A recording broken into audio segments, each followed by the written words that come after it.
morning po mga kaibigan. Kapag-ship kong tunay. Naandal ako ngayon. At araw ng Monday. Tanggap ang pasok at may flag ceremony. Bawal ko na yung malate. Nagagalit si admin pag hindi natin flag ceremony. Pag hindi na natin ng flag ceremony. Napapansin niyo maraming mga empleyado hindi nag-flag ceremony. Flag ceremony, flag retreat. Alas 4 pa lamang bango na ako para makapaghanda na. Pag-ready na ng pagpasok. Hindi ako mabay.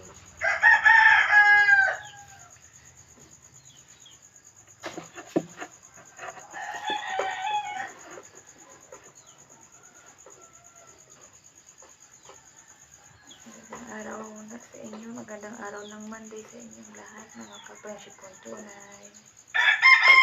Kumusta po kayo dyan? Naglalangan ba yung abot-bilising? Marami akong intindihin. Lalo na sa umaga, maraming trabaho sa umaga. Napakain ako ng aking mga manok pagkatapos nito. Pag maliwaliwanag na. Dilim-dilim pa ay. Kaya pag liwanag, nagpapakain na ako ng aking mga manok.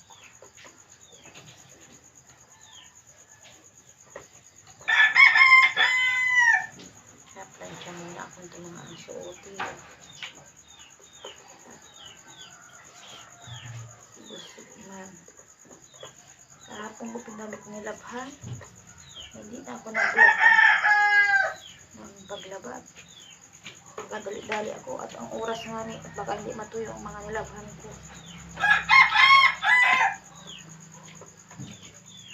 Daan na. Ay, isa na ako. Ha? Wala bang ilaw doon? Gamitin mo yung flashlight na. Wala nang saksak ito at pinag-plancha. Oh, ito pala ay may dumi. Oh. Hinapunan siguro ng mga manok ang aking sinampay kahapon. Ang dami ko ba yung manok? Guping manok ko.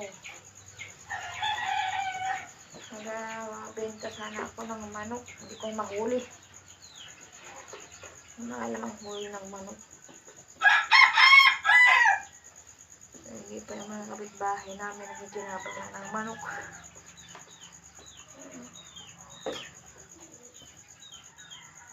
Pinabato. Pag namatay tatay,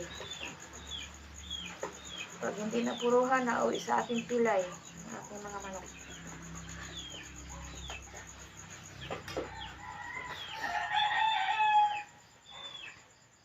Ang bagong taon ay kinulang ng pampulutan yung mga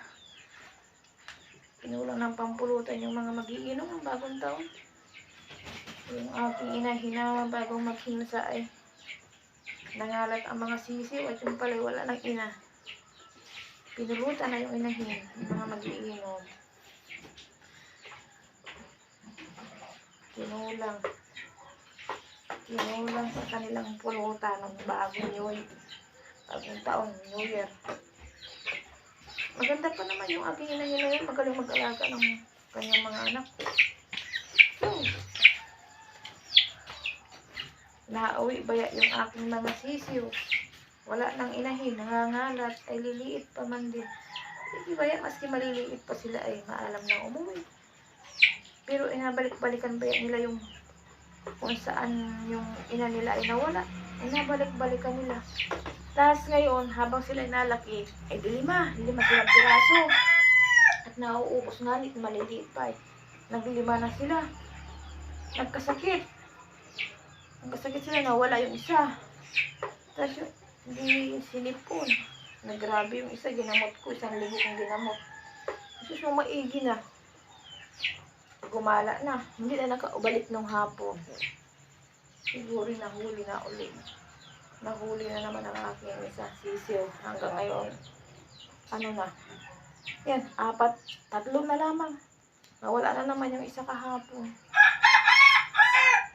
Bali man din dito ang mga pakialaman sa aming kalapit. Ako nga ba ito na pagod sa pag-alaga ng aking mga manok. Pinagastusan ko talaga yan, ng aking mga manok na yan.